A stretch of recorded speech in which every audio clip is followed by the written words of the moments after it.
Bendrasis pagalbos centras. Labą dieną. Labą. Buvęs popiežius norėjo mane vakar partrenkti ir kažkokią techniką nešis. Jeigu technika, tai ten pinigai, tai tada gerai, bet jeigu ten sprogmo, tai dėl neramu bus gyventi. Aš tokio nesupratau. Buvęs popiežius, Kazimieras Voityla. Kas? Kaimynystėje gyvena, norėjo prie namų partrenkti mašiną atbulinių bėgių. Nieko nesupratau, pane.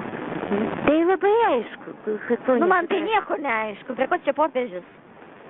Norėjo partrenkti. Popiežius? Kėsinosi mano gyvybę. Tai vėl. Kas kėsinosi jūsų gyvybę? Aš tą žmogų žinau, o jums pasakyti, tai jūs stebitės. Tai aš klausiu jūsų, kas kėsinosi jūsų gyvybę? Tai atsisakau. Jo pirmą pradė pavardė ir vardas Kazimieras Voityla.